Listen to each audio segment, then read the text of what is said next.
매일 성경 묵상을 돕는 해설 가이드입니다. 안녕하세요. 묵상 코치입니다. 함께 읽고 나눈 말씀은 전도서 3장 1절에서 15절까지 말씀입니다. 인생의 의미를 찾으려는 전도자의 시도는 계속됩니다. 전도자는 하나님의 때를 발견하고 수용하며 누리는 것이 하나님의 뜻을 이루는 길이며, 또한 우리의 수고는 하나님에 대한 경외심을 촉진시키는 것이어야 한다고 말합니다. 1절에서 9절 읽겠습니다. 범사의 기한이 있고 천하만사가 다 때가 있나니 날 때가 있고 죽을 때가 있으며, 심을 때가 있고 심은 것을 뽑을 때가 있으며, 죽일 때가 있고 치료할 때가 있으며, 헐 때가 있고 세울 때가 있으며, 울 때가 있고 웃을 때가 있으며, 슬퍼할 때가 있고 춤출 때가 있으며, 돌을 던져 버릴 때가 있고 돌을 거둘 때가 있으며, 안을 때가 있고 않는 일을 멀리할 때가 있으며, 찾을 때가 있고 잃을 때가 있으며, 지킬 때가 있고 버릴 때가 있으며, 찢을 때가 있고 깨밀 때가 있으며, 잠잠할 때가 있고 말할 때가 있으며, 사랑할 때가 있고 미워할 때가 있으며, 전쟁할 때가 있고 평할 때가 있느니라. 일하는 자가 그의 수고로 말미암아 무슨 유익이 있으랴. 땅에 있는 모든 것은 그때가 있습니다. 전도자는 범사, 즉 모든 것들이라 함으로써 본문에 대한 예적인 것은 없음을 분명히 합니다. 목적으로 번역된 히브리어는 본래 기쁨이란 뜻을 갖고 있는데, 모든 목적이라 말함으로써 그 의미를 더욱 좁혀갑니다. 해 아래 모든 것에는 정해진 때가 있고 모든 목적에는 때가 있다 하는데, 이것은 가능성과 한계성을 동시에 보여주는 언급입니다. 시간이 있다는 것은 인간의 삶의 가능성을 보여주지만, 그것이 정해져 있다라는 것을 통해 인간의 행동의 제한성을 보여주기도 합니다. 2절에서 8절은 때에 관한 내용입니다. 2절 전반절에서 가장 먼저 언급되는 시간은 날 때와 죽을 때입니다. 이것은 인간의 삶의 시작과 마침을 보여줍니다. 후반절에 심을 때와 심은 것을 뽑을 때도 씨뿌림과 추수의 대립과는 다른 식물 차원의 삶에서 시작과 마침을 보여줍니다. 이를 통해 전도자는 사람을 포함한 모든 생명체의 시작과 끝이 있음을 보여줍니다. 이어지는 모든 시간이 이 관점 아래서 조망될 수 있습니다. 3절 전반절에 죽일 때와 치료할 때는 무엇보다 예언자의 선포를 떠올리게 합니다. 여호와께서는 이스라엘과 열방을 치시지만 때가 되면 고치십니다. 3절 후반절의 헐 때와 세울 때도 마찬가지 관점에서 조망됩니다. 4절에서 열거되는 때는 다양한 차원에서 만나게 되는 인생의 순간들을 생각나게 합니다. 출생에서 죽음에까지 애도와 기쁨의 순간이 있으며, 슬퍼하거나 춤추는 때가 있습니다. 승리와 추수의 기쁨의 순간이 있으며, 패배와 재앙을 경험하는 슬픔의 순간이 있습니다. 결혼과 출산의 축하와 한호의 순간이 있으며, 이별과 죽음의 애도와 고통의 순간이 있습니다. 5절에 돌을 던져버릴 때와 돌을 거둘 때에 관해서는 다양한 해석이 있습니다. 돌을 제거하고 모으는 농부의 행동으로 보기도 하고, 숫자를 세는 돌로서 장사할 때 셈을 세는 행동으로 설명한 것이라 보기도 합니다. 6절은 어떤 물건과 관련된 때를 묘사합니다.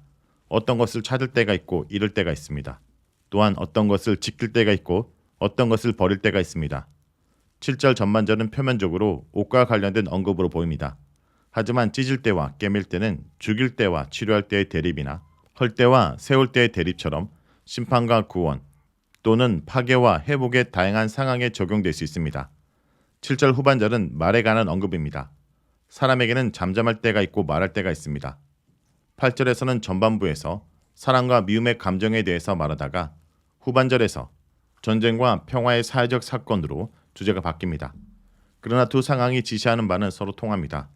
그것이 감정적 행동으로 나타나든 사회적 사건으로 나타나든 두 상황은 화해와 다툼의 양극을 보여줍니다. 위에서 열거된 14쌍의 다양한 순간들은 인간의 삶에서 애쓰는 수고의 전체를 보여주고 있는 듯합니다. 14쌍의 다양한 순간들은 완전 수십과 4가지 방해를 의미하는 사로 이루어져 있습니다. 14라는 숫자만으로도 사방으로 퍼진 전체를 의미한다 말할 수 있습니다. 4방해를 언급함으로써 전 우주를 암시했듯이 14라는 숫자를 통해 인간이 경험하는 삶의 총계를 보여줍니다. 14가지 대립 요소들은 상호 배타적인 활동입니다. 이 요소들은 동시에 일어날 수 없습니다. 하지만 각 요소들은 한계를 가지고 있습니다. 각각 정해진 때가 있습니다. 이것은 의미 없어 보이는 것에도 의미가 있다는 사실을 깨닫게 하며, 인간의 행동에는 늘 한계가 있다는 것도 깨닫게 합니다. 9절은 유익함에 관한 질문입니다. 9절은 시문이 아니라 산문체입니다. 그러면서 앞에 열관 내용을 마무리하는 마무리 발언이기도 합니다. 일한 사람이 자기가 수고한 것에서도 얻을 유익이 무엇인가? 이 질문은 1장 3절에 해 아래서 하는 모든 수고 가운데서 사람을 위한 유익이 무엇인가와 짝을 이룹니다. 전도서 전체에서 중요하게 다루어지는 이른바 유익함에 관한 질문입니다. 이 질문은 우선 인간이 할 수 있는 행동에서 얻을 유익의 가능성을 묻습니다. 그리고 유익이 있다면 그것이 무엇인가를 찾고 있습니다. 10절에서 15절 읽겠습니다. 하나님이 인생들에게 노고를 주사 애쓰게 하신 것을 내가 보았노라. 하나님이 모든 것을 지으시되 때를 따라 아름답게 하셨고 또 사람들에게는 영혼을 사모하는 마음을 주셨느니라. 그러나 하나님이 하시는 일의 시종을 사람으로 측량할 수 없게 하셨도다. 사람들이 사는 동안에 기뻐하며 선을 행하는 것보다 더 나은 것이 없는 줄을 내가 알았고 사람마다 먹고 마시는 것과 수고함으로 낙을 누리는 그것이 하나님의 선물인지도 또한 알았도다. 하나님께서 행하시는 모든 것은 영원히 있을 것이라. 그 위에 더할 수도 없고 그것에 덜할 수도 없나니 하나님이 이같이 행하심은 사람들이 그 앞에서 경외하려 하심인 줄을 내가 알았도다. 이제 있는 것이 옛적에 있었고 장래에 있을 것도 옛적에 있었나니 하나님은 이미 지난 것을 다시 찾으시니라. 10절에서 11절은 하나님이 하신 일을 말합니다. 전도자는 세 가지 깨달음을 말합니다. 첫째, 하나님이 하신 일입니다. 전도자는 하나님께서 인생들에게 주사 애쓰게 하신 그 일을 보았다 말합니다. 이것은 1장 13절에서의 말한 것과 유사합니다. 11절은 지금까지 발언과 비교하면 놀랍습니다. 그는 모든 것을 그것의 때에 아름답게 하셨다. 여기서 모든 것이라는 것은 무엇을 가리키는 걸까요? 10절에 그 일을 가리킨다 말할 수 있지만 앞에 시간에 관한 시 2절에서 8절에 열거한 모든 활동과 결과들을 가리킨다 보는 것이 좋습니다. 일어나는 모든 일은 하나님께서 적절하게 만드셨습니다. 하나님께서는 인간의 마음에 영혼을 주셨습니다. 시간은 인간이 행동하고 알아차릴 수 있는 영역입니다. 더 넓은 영역이 있습니다. 영원입니다. 영혼은 인간이 인지할 수 없는 영역입니다. 그 처음과 끝을 인간이 찾을 수 없습니다.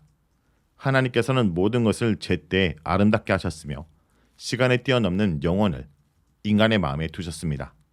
모든 것이 하나님이 하신 일이요 하나님의 사건입니다. 12절에서 13절은 하나님의 선물입니다. 전도자는 이런 신학적 통찰을 통해 인간의 삶에서 추구해야 할 인간적인 결론을 도출합니다. 인간은 자신의 제한성 속에서 하나님이 두신 영혼을 파악할 수 없을지라도 좋은 것이 있습니다. 그것은 기뻐하고 선을 행하는 것입니다. 여기서 선을 행하는 것은 자기에게 좋은 것을 행한다라는 것입니다. 그것이 구체적으로 무엇인가는 사람마다 다를 수 있습니다. 하지만 주어진 시간 동안 기쁨으로 지내는 것이 중요합니다. 13절에서는 세 가지 사실, 먹고 마시며 수고함으로 낙을 누리는 것을 언급합니다. 이것이 하나님의 선물이라고 합니다.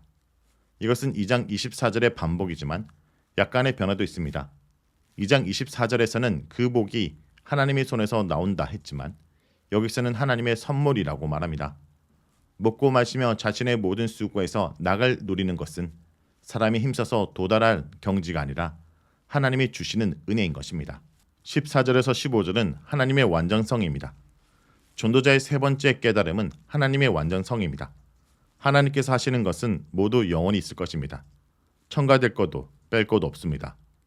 그분의 행동에는 지속성과 궁극성이 있습니다. 하나님의 행동의 결과는 하나님 경외입니다. 그것은 간접적으로 이루어지는 행동의 결과이나 하나님 행동의 위대함과 완전함에 비추어 볼 때 드러나는 인간의 제한성을 보여줍니다. 15절은 1장 9절에서 10절의 내용에 대한 반복과 해설입니다. 전에 있었던 것이 이미 있었던 것이요 앞으로 있을 것도 이미 있었던 것이다. 라는 것은 변화가 없다라는 것이 아닙니다. 시간의 변화는 있습니다. 하지만 새로운 것은 없습니다. 하나님께서는 찾았던 것을 또 찾으십니다. 과거와 미래를 온전하게 파악할 수 있는 분은 오직 하나님뿐입니다. 하나님의 통치를 피할 존재는 아무도 없는 것입니다. 자, 여기까지가 전도서 3장 1절에서 15절까지 말씀입니다. 오늘 말씀을 통해 우리는 무엇을 묵상하고 적용해야 할까요? 하나님은 모든 것을 지으시되 때를 따라 아름답게 하셨습니다. 내가 비록 모두 이해할 수 없더라도 하나님의 섭리를 생각하면 모든 것을 인내하며 참을 수 있습니다. 또한 사람에게 영혼을 사모하는 마음을 주셨습니다. 그러나 하나님의 계획을 완전히 이해할 수 없기에 매일매일 겸손하게 하나님의 뜻을 구하며 살아가야 합니다. 오늘 본문에 나오는 많은 때들 중 사람들은 각자가 생각한 때가 하나님의 때라 생각합니다. 하지만 날 때나 죽을 때나 아플 때나 건강할 때나 그 모든 때가 하나님의 때입니다.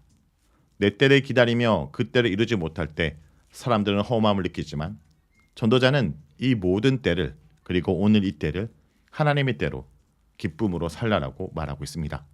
그러므로 성도 여러분, 내가 정한 그 때가 하나님의 때라 생각하며 그때만을 기다린 것이 아니라 오늘 이 때를 주님의 기쁨으로 살아가길 간절히 기도드립니다.